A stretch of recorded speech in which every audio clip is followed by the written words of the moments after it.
श्री शिवाय नमस्तुभ्यम, हर हर महादेव, जय महाकाल। कैसे हैं आप सभी लोग। देखिए आज का जो ये उपाय है ना, आप सभी लोगों के लिए बहुत ही ज्यादा खास और विशेष होने वाला है। आप सभी को पता है कल है चैत्र मासिक शिवरात्रि का दिन, और ये वो शिवरात्रि है जो नवरात्रों से पहले पड़ने वाली शिवरात्रि होती है। अगर आपके घर में धन की बहुत ज्यादा कमी है, कर्जा बढ़ता चला जा रहा है, व्यापार अच्छे से नहीं चल रहा है, घर में धन कहीं से आ ही नहीं रहा है, और धन की अगर आपके जीवन में बहुत ज्यादा कमी है, धन को लेकर के समस्याएं बहुत ज्यादा है ना, तो इस चैत्र शिवरात्रि के दिन, जो कि नवरात्र से पहले पड़ने वाली शिवरात्रि है, आपको एक बेलपत्र और एक शमी पत्र से यह अद्भुत उपाय करना है। आपके जीवन में कभी भी धन की कमी नहीं रहेगी। मेरा बाबा इतना देगा जितना आपने सोचा नहीं होगा। पूज्य गुरु जी की कथा से सुन करके और समझ करके पूरे उपाय को बड़े ही विस्तार से बताऊंगा, परंतु उससे पहले आप सबसे एक छोटी सी प्रार्थना कि जो लोग पहली बार आए हैं चैनल को सब्सक्राइब जरूर कीजिएगा और वीडियो को लाइक करके देव आदिदेव महादेव जी का कोई सा भी प्यारा नाम कमेंट बॉक्स में लिखना मत भूलिएगा। इस पूरे वीडियो के अंदर हम लोग 3 महा उपायों के बारे में बात करेंगे,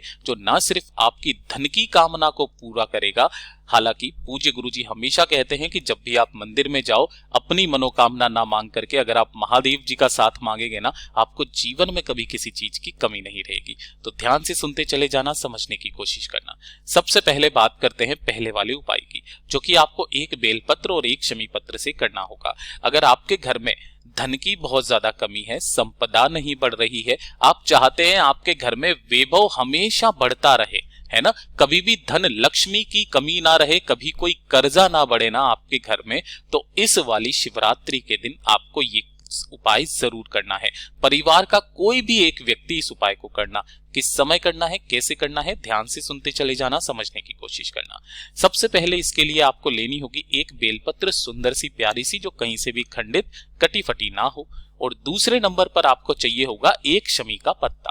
शमी का पत्ता लेने का क्रम मैंने कई बार आपको बताया। इस जगह से आप तोड़ना, ये जो पूरा गोले में बनाया ये एक शमी का पत्ता है। काफी सारे लोग अभी भी गलती करते हैं, इसे एक शमी का पत्ता कहते हैं। ये एक शमी का पत्ता नहीं है, यहां से तोड़ना है, ठीक है। एक बेलपत्र, एक शमी का पत्ता और एक लोटा शुद्ध जल अपने घर का। इन तीनों को लेकर के आपको पहुंचना होगा कहां पर, बाबा के मंदिर शिवलिंग के पास। उपाय करने का जो समय है वो पूज्य गुरु जी ने बताया, जब आप इसे शिवरात्रि के दिन कर रहे हो ना, तो इस शिवरात्रि के दिन आपको या तो शाम के समय जब सूरज ढल जाए ना, उसके बाद में आपको ये उपाय करना है। अगर शाम को समय नहीं मिलता तो आप रात्रि में चले जाओ, उससे पहले मत जाओ, ठीक है। तो शाम को या रात्रि में लेकर के पहुंचना, उत्तर दिशा नॉर्थ डायरेक्शन की तरफ मुंह करके खड़े हो जाना। जब भी आप धन प्राप्ति के लिए कोई उपाय करते हो, संपदा वृद्धि के लिए, वैभव वृद्धि के लिए, है ना, तो कोशिश करना कि एक गाय के घी का गोल बत्ती का दीपक आप जरूर लगा करके जाएं शिवलिंग की चौखट पर। जब भी आप उपाय करके जाएं तो कोशिश करना एक दीपक जरूर लेकर के आए। सबसे पहले यहाँ पर एक लोटा शुद्ध जल आपको बाबा की शिवलिंग पर समर्पित करना है। ओम नमः शिवाय, श्री शिवाय नमस्तुभ्यम पंचाक्षरी मंत्र या षडाक्षरी मंत्र का स्मरण करते हुए, किनके नाम से, कुंदकेश्वर महादेव के नाम से, ठीक है, कुंदकेश्वर महादेव के नाम से यहां पर पहले आप एक लोटा शुद्ध जल समर्पित करेंगे। उसे समर्पित कर देने के पश्चात जो आपके पास में एक बेलपत्र और एक शमी पत्र है, उसको चढ़ाने का क्रम बदल जाता है। बस देखिए, आप हमेशा जब भी बेलपत्र को समर्पित करते थे माता अशोक सुंदरी के स्थान पर, तब आप कैसे समर्पित करते थे, कुछ इस तरीके से डंडी रहती थी जलाधारी की तरफ, बीच वाली पत्ती का मुख शिवलिंग की तरफ। लेकिन इस बार जब भी आप धन प्राप्ति के लिए ये वाला उपाय करते हैं, तो आपको बेलपत्र समर्पित करना होगा माता अशोक सुंदरी के ऊपर इस तरीके से कि डंडी रहेगी इस बार शिवलिंग की तरफ, और बीच वाली पत्ती जो रहेगी वो रहेगी जलाधारी की तरफ, चिकना वाला हिस्सा नीचे की तरफ रहेगा। और जो शमी पत्र है, उस शमी पत्र को आपको शिवलिंग के ऊपर समर्पित करना है इस तरीके से कि शमी पत्र की डंडी इधर की तरफ में रहेगी और पत्तियां कुछ इस तरीके से रहेगी। मैं आपको डायग्राम के थ्रू अच्छे से बताने की कोशिश कर रहा हूं कि जो बीच का ये वाला जो खाली स्थान होता है ना, दोनों की डंडियां इस खाली स्थान की तरफ होगी। देखिए, इस तरीके से समर्पित करना।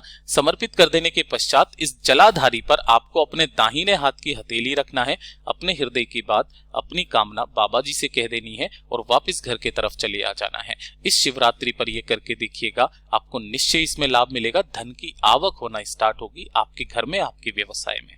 पूज्य गुरु जी का बहुत अद्भुत और अचूक उपाय है, जरूर कीजिएगा। बात कर लेते हैं दूसरे वाले उपाय की, जिसके लिए मैंने आपको कहा था कि पूज्य गुरुजी हमेशा कहते हैं कि जब भी आप महादेव के मंदिर जाते हो, आप या तो अपनी इच्छा मांगते हो, है ना, धन मांगते हो, सब कुछ मांग लेते हो। क्या आपने कभी भी महादेव का साथ मांगा है? अगर आपको महादेव का साथ चाहिए, शिवरात्रि का इससे सुंदर दिन नहीं हो सकता, जो कि नवरात्रि से पहले पड़ने वाली शिवरात्रि होती है, चैत्र की शिवरात्रि।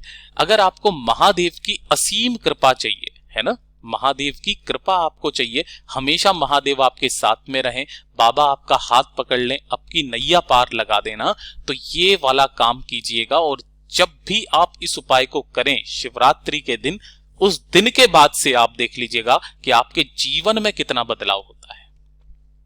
इसके लिए आपको सबसे पहले पंचामृत तैयार करना है ना। पंचामृत कैसे तैयार करते हैं वो भी मैं आपको बता देता हूं। 5 चीजें आपको चाहिए। सबसे पहले आपको चाहिए होगा दही, दूसरे नंबर पर आपको चाहिए होगा दूध, तीसरे नंबर पर आपको चाहिए होगा घी, चौथे नंबर पर आपको चाहिए होगी थोड़ी सी मिश्री, और 5वें नंबर पर आपको चाहिए होगा शहद। ठीक है, ये 5 चीजें। लेकिन एक चीज जरूर ध्यान दीजिएगा, यहां पर जो ये दही होगा ना, ये भी गाय माता के दूध का होगा, ये वाला भी दूध गाय का ही दूध होगा। ध्यान रखना, कच्चा दूध लेना है आपको। और जो घी होना चाहिए वो भी गाय का ही होना चाहिए। मार्केट में जो पंचामृत मिलता है उसमें भैंस का घी वगैरह इस तरीके से। आप चाहे, पूज्य गुरुजी कहते हैं थोड़ा सा बनाओ, चाहे 1 चम्मच बनाओ, लेकिन शुद्ध बनाओ, इसी तरीके से बनाओ। ठीक है, मिश्री आपको इजीली मिल जाएगी, शहद आपको मिल जाएगा। सबको जैसे ही आप मिश्रित करते हो ना, तो आपका पंचामृत तैयार होता है। काफी सारे लोग कहेंगे भैया इसमें तो मखाने वगैरह, तुलसी के पत्ते सब कुछ है। ऐसा आपको कुछ भी नहीं डालना है, केवल इन 5 चीजों को मिला लेना है किसी भी एक स्टील की कटोरी में। ध्यान रखना, तांबे का नहीं, स्टील की कलश में या कटोरी में आपको इसे ले लेना है। और 1 लोटा शुद्ध जल अलग से अपने घर का ले लेना। इन दोनों को लेकर के पहुंच जाना बाबा के मंदिर शिवलिंग के पास में। यहां पर उत्तर दिशा, नॉर्थ डायरेक्शन की तरफ मुंह करके खड़े हो जाना। अब उपाय करने का नियम सुनिए। जो भी अभी शिवलिंग पर यहां पर समर्पित है ना, आपको क्या करना है, सबसे पहले उन सारी चीजों को शिवलिंग से हटा करके शिवलिंग को अच्छे से क्या कर लेना है, साफ कर लेना है। साफ करने के पश्चात आपको यहां पर जो लेकर के आए हो पंचामृत, उस पंचामृत से बाबा की शिवलिंग का, पूरी शिवलिंग का आपको अच्छे से अभिषेक करना है। पूरी की पूरी शिवलिंग पर ओम नमः शिवाय, श्री शिवाय नमस्तुभ्यम पंचाक्षरी मंत्र या षडाक्षरी मंत्र का स्मरण करते हुए जब आप इसे यहां पर लगा देंगे, अपने दोनों हाथों में उस 1 लोटा जल जो आप लेकर के आए हो तांबे के कलश में ना, आपको शिवलिंग पर समर्पित करना है, थोड़ा थोड़ा करके 7 बार, है ना, थोड़ा थोड़ा करके 7 बार। और जब भी आप करेंगे, आपको अपने मुख से ओम की ध्वनि निकालनी है। किसकी? ओम की ध्वनि। जैसे पहली बार आप जल को समर्पित करोगे, ओम, फिर रोक देना है, फिर वापस ओम, फिर रोक देना है, फिर वापस ओम। ऐसे करके आपको 7 बार में ये पूरा का पूरा जल शिवलिंग पर समर्पित करना है।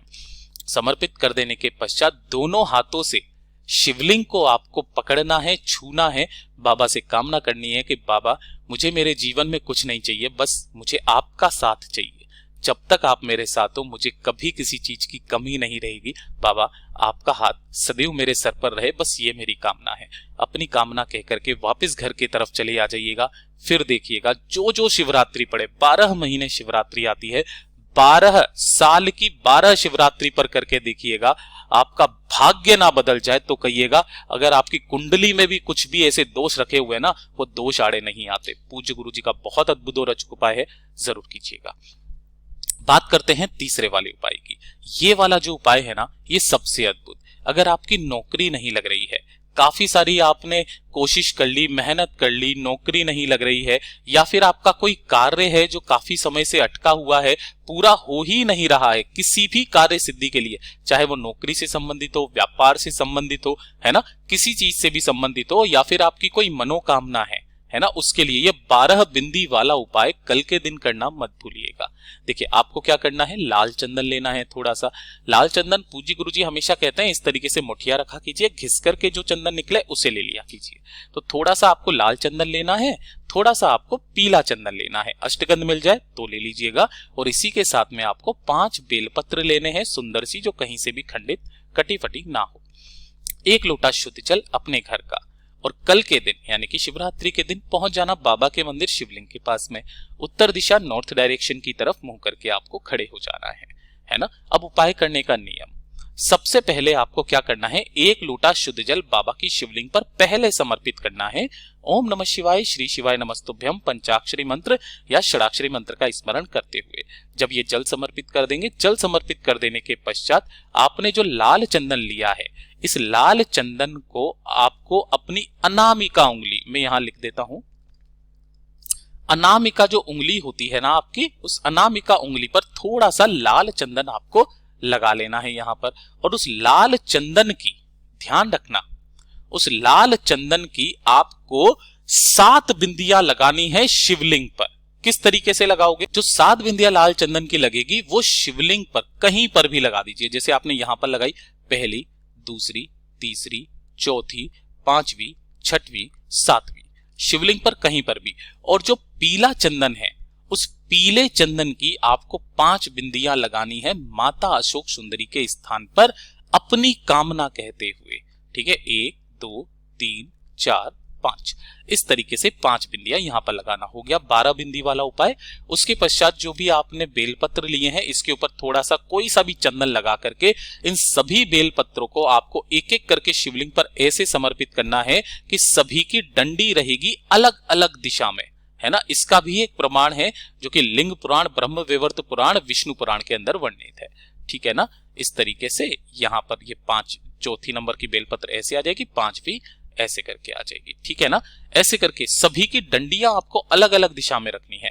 अपना दाहिना हाथ इन सभी बेलपत्रियों के ऊपर रख के अपना नाम और गोत्र बोल करके बाबा से विनती करके, कामना करके उस कार्य सिद्धि की वापस घर के तरफ चले आ जाइएगा। पूज्य गुरुजी ने कहा है, चाहे कितना भी बड़ा कार्य क्यों ना हो, आपका निश्चित पूरा होगा, ये निश्चितता है। पूज्य गुरुजी के सभी उपाय बहुत ही ज्यादा खास और अद्भुत है, जरूर कीजिएगा।